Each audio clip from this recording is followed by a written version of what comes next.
did not take part in the war. So then he realized that the Nawab realized that he had been betrayed, and so he escaped. He tried to escape, but he was later caught, and then he was hanged. He was hanged. Yes, yes. So you gave the entire description of the entire event, what had happened right from the beginning of his conspiracy till how the Battle of Plassey was led and how this Nawab was killed. Okay, what was the result of this? You know, now we understood the entire course. Ma'am, may I This is how answer? the Battle of Plassey took place. But then how did it, what were the results of this? Who wants to answer the results? Ma'am, may I answer? Yes, go ahead. Yeah. Yes, yeah. The go results ahead. of battle, yes, ma'am. The results of the Battle of Plassey are as follows. First, ma'am, Mir Jafar paid the company and its officials over 300 lakh rupees. Then the English East India Company was granted the undisputed right to free trade in Bengal, Orissa, and Bihar. Yes. And third point, the company was given the zamindari of the 24 Parganas. Yes, it is on page 67. It is already given in the form of pointers. Okay. Yes. So you all can write from there. Got it, everyone? Next is, why is this battle considered the major turning point in the history of India? Again, the same thing. Like, why do you think that this Battle of Plassey was the major turning point in the history of India? So now, for this answer, you have to give points from the importance. Okay, why it was important? Because it was important. That's the reason it turned the history of India, right? It was considered as the history or turning point for the history of India. Page 67. Yes, yeah. Yes, ma'am. The Battle of Plassey was a major turning point in the history of India because it paved the way for establishment of British rule in Bengal and eventually the rest of India. It transformed a trading company into a political power. It all 4 points which is given over there. Can you see all 4 pointers? Transform a trading company into political power. Then the Nawab of Bengal was reduced to a puppet in the hands of these Britishers. And then all the resources of Bengal, okay, were taken away. All right. And it also helped them to win what? The third Carnatic war. Yes. Okay, write all the 4 points which is given over there. Although this question is for 3 marks, but please write all 4 points. If at all you get the same question for 4 points, you will be ready with the answer. Got it? Got the answer, everyone? Yes, ma'am.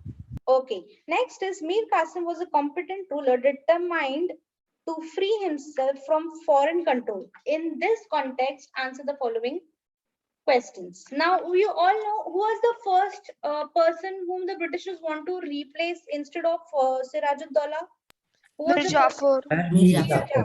Okay, he actually proved himself as a puppet ruler. After Mir Jafar, who was the next ruler? Mir Qasim. Mir Qasim. But we all know that Mir Qasim did not wanted to fulfill all the needs of the Britishers, right? Yes, ma'am. He wanted to remove this foreign control. So let's see what things he do. First is, what steps did Mir Qasim take to strengthen his position? And second is, why did he abolish all duties on internal trade? This question is for 4 marks. So 2 marks each. All right. So first question is, what steps did he take to strengthen his position? It is on page 67. Can you all see?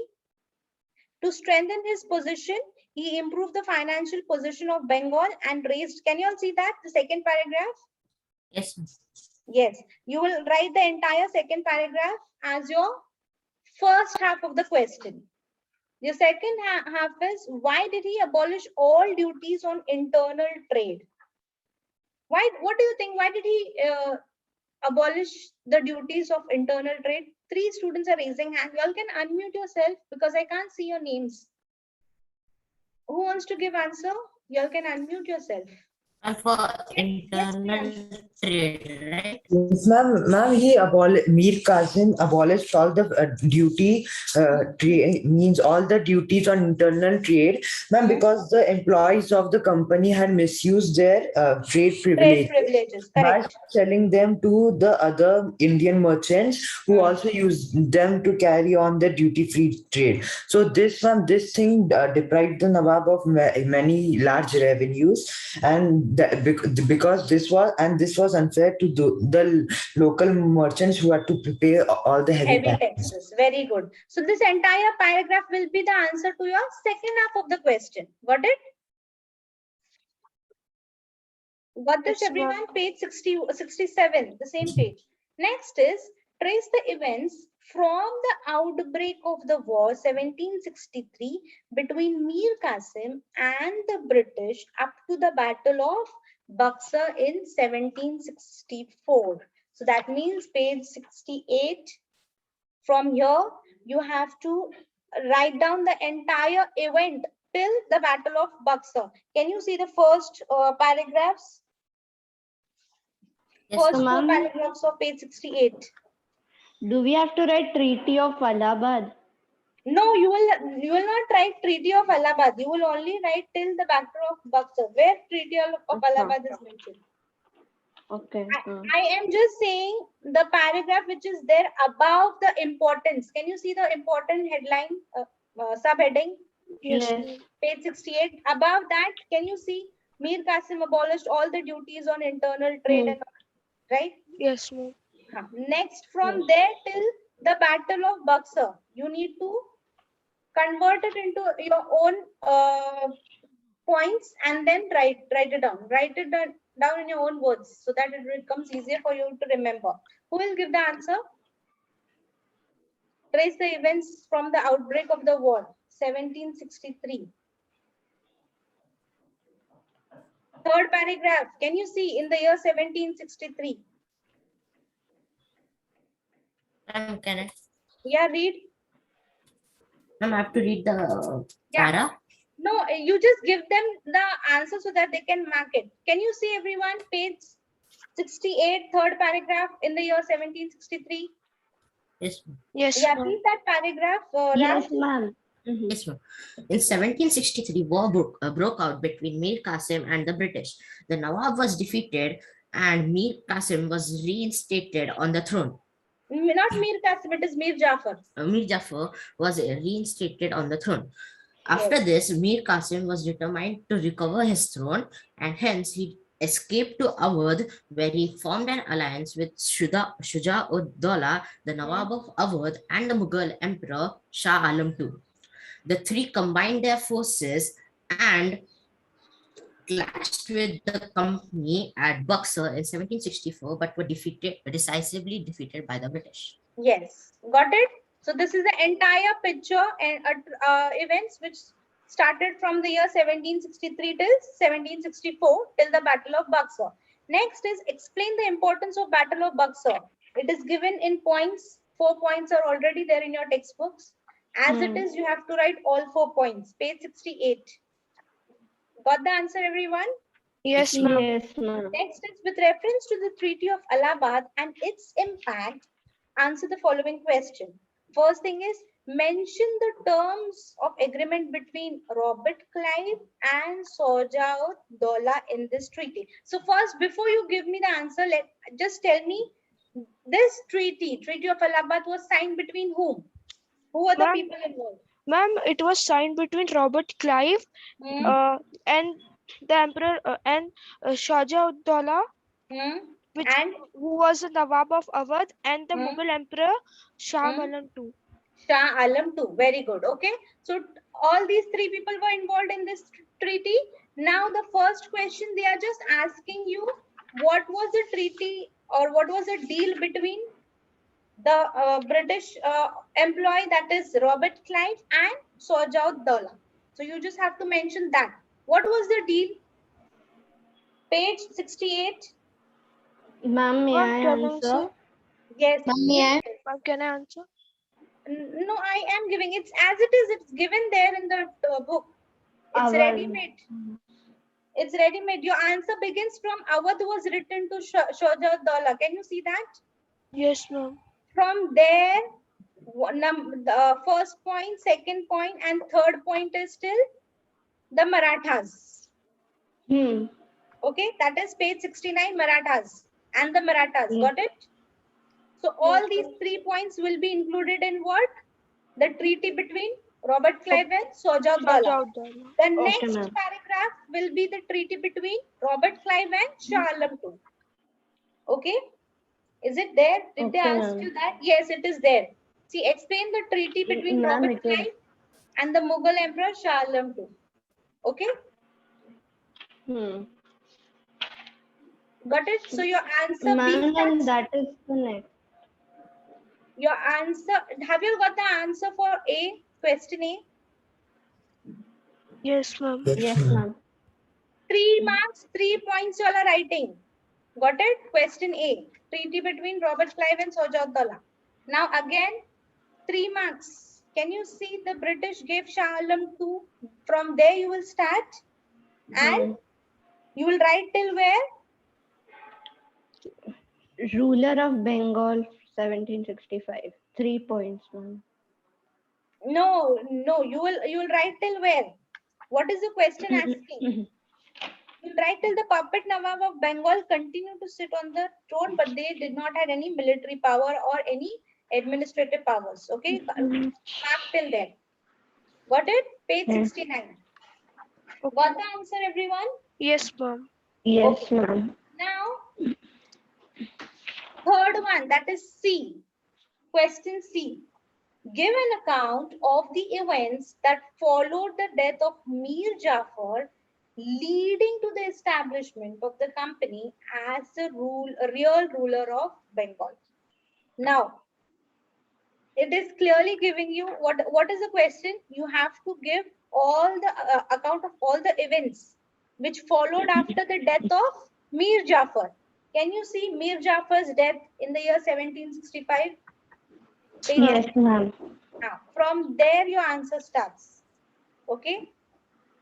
From there your answer starts. The C1. After Mir Jafar's death in the year 1765.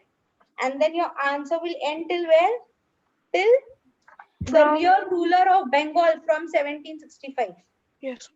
Yes, This ma'am. entire paragraph of page 69. Got it? Yes, ma'am. Everyone got the answer? Yes, ma'am. Yes, Okay. ma'am. Okay, good. Next is, with reference to the establishment of dual government in Bengal in the year 1765 and 72, answer the following questions. Why was the government introduced in Bengal by Robert Clive was referred to as a dual government? So first we'll have to explain why it was referred to as a dual government. Again, page 69. Yes, ma'am. Okay, Robert Clive introduced dual government, right? So your answer starts from here. Bengal now had 2 masters, that is the Nawab and the company.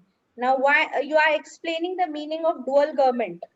Okay, the Nawab was responsible for the general administration till on page 70. Can you see? This arrangement was known as dual government. Yes, ma'am. Yes, ma'am. That means you gave the example, you gave the explanation of dual government first.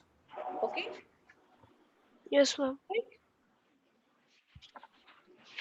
Got the answer, everyone? Yes, ma'am.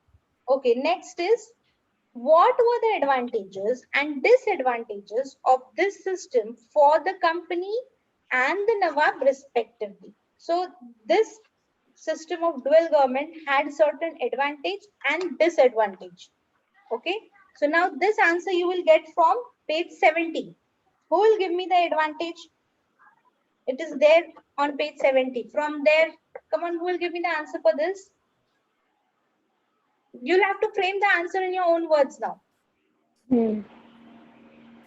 Raise your hands who wants to give the answer. Ma'am, can Yes, Raj, try. Ma'am, the advantages were in the favor of the company and they enjoyed power without any responsibility, but the Nawab was at a disadvantage as he didn't have any power, but the responsibilities of the of Bengal were all on him. Okay. How can you say, how will you justify that the company was enjoying all the power? What was the company doing? And what was the Nawab doing? Ma'am, can I answer? Yes, go ahead. Ma'am, as the Nawab was responsible only for the general administration, maintenance of law and order and justice, but the company on other hand had the military power and the right to collect and use the revenue of Bengal, and because of which the company enjoyed the power with as they Right. didn't any responsibilities, but the Nawab on other hand were burdened under the responsibility of administration without the resources. Right, right. So this will be the complete answer. Okay. You are not just explaining the advantages and disadvantages. You are also giving what exactly was the advantages the company was enjoying and what were the disadvantages which was put on the burden of these Nawab. Ma'am, can we tell one more disadvantage that Yes. when there was when Bengal was hit by terrible famine in which one third of the No, population. that will not come in this. That Okay, will ma'am. not come in this question. This will come in the next question. The evils of the dual government led to the collapse of the administration and the economy. Explain. So now you can tell that because of this dual government, what were the evils? So in that you will write down the evils of the. Can you see on page 70 Yes, ma'am. The the last. evils of the dual government? Yes, ma'am. Begin to manifest They need to themselves. benefit themselves. Yes. Who will give the answer? Ma'am, that paragraph. Yes, that paragraph. Yes, ma'am, may I? Yes, go ahead. Yeah. Yes, ma'am. The evils of the dual government begin to manifest themselves. The administration and economy had also collapsed. Then, in the year 1772, the court of directors of the company had appointed Warren Hastings as the governor of Bengal. And in 1773, by Regulating Act, he was made the Governor General of British Territories in India. The Governor General was now the most important functionary of the East India Company. Okay. But then if you will just write down this paragraph, you will not answer the question given over there. Ma'am, can It we should write be a one more para. paragraph? No, you should include the paragraph above and just write a concluding sentence from the paragraph which is given below. Yes, Okay. ma'am.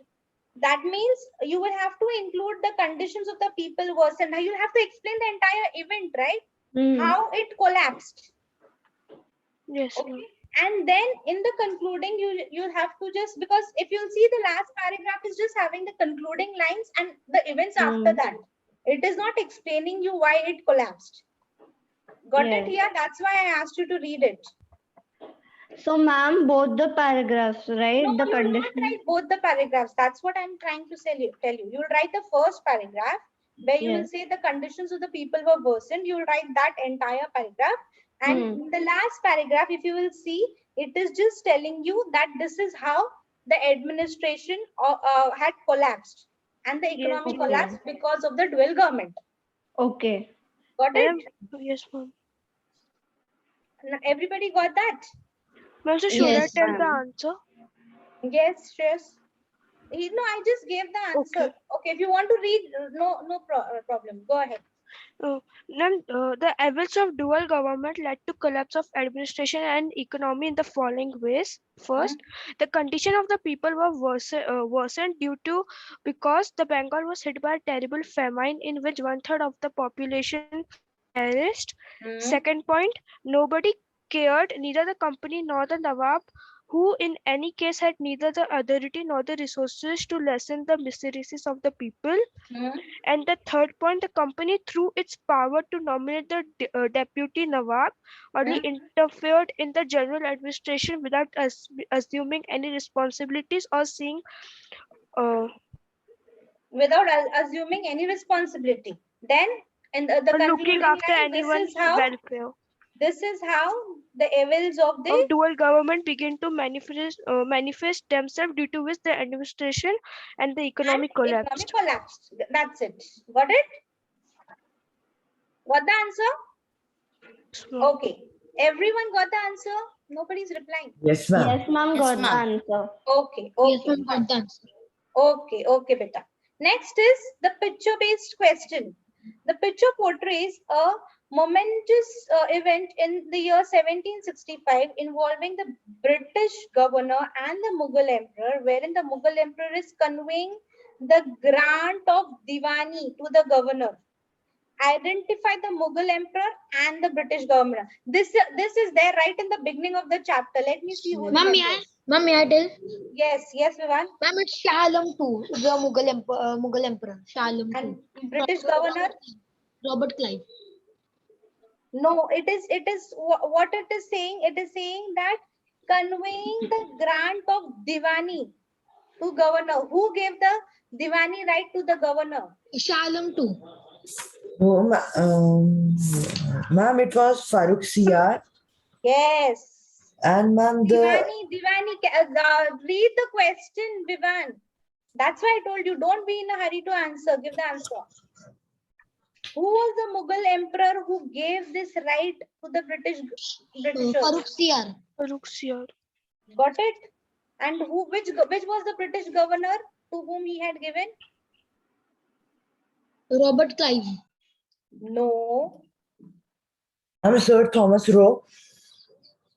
No, not. See, read. It is there. This specific sentence is given in your textbook. Ma'am, it's written a painting depicting the Mughal Emperor Shah Alam II and granting the Diwani of Bengal to Robert Clive, the governor of Vivan, Bengal, read Bihar the and first page. You read the first page where it is mentioned about the Diwani rights of Bengal being given. Who was the ruler? Farooq Sariyar gave the farman.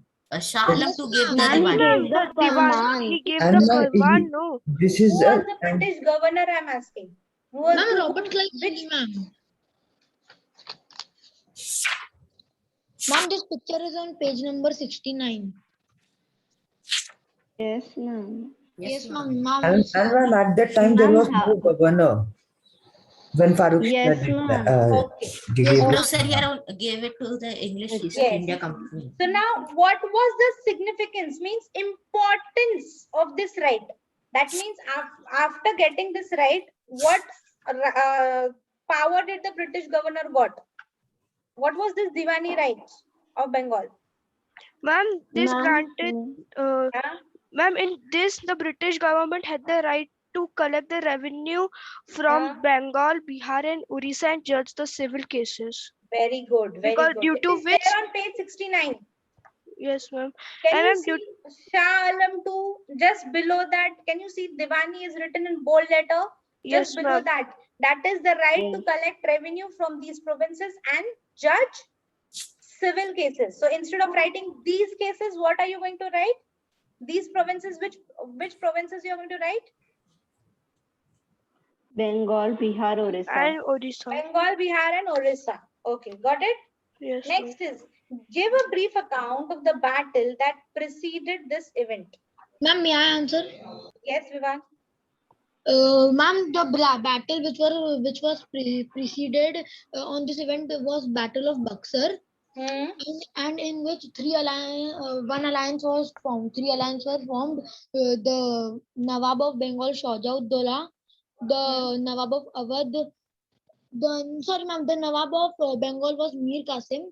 Nawab of Awadh, Shahjaud-Dowla, and the Mughal Emperor Shah Alam to form the alliance and clashed the company troops at Buxar in 1764, and they were defeated. After they took a treaty of Allahabad, in which Shah Alam II was given 26 lakhs rupees per year, and Kaura and Allahabad were taken from Awadh, and Awadh was returned to Shahjaud-Dowla.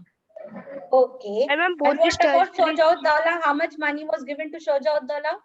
26 lakhs, ma'am, 26 lakhs. Shahjaud-Dowla. Ma'am, 50 lakhs rupees. Ma'am, 50 lakh rupees. 50 lakh rupees. 26 lakh rupees was given to whom? Shah Alam II. Shah Yes. Alam II. Okay. So don't confuse yourself. Okay.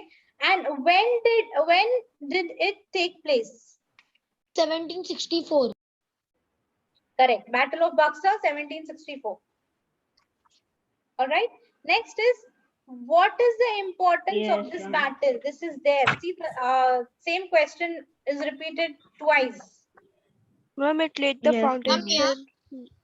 No, Battle of Buxar importance. Ma'am, may I tell the Page importance? 68.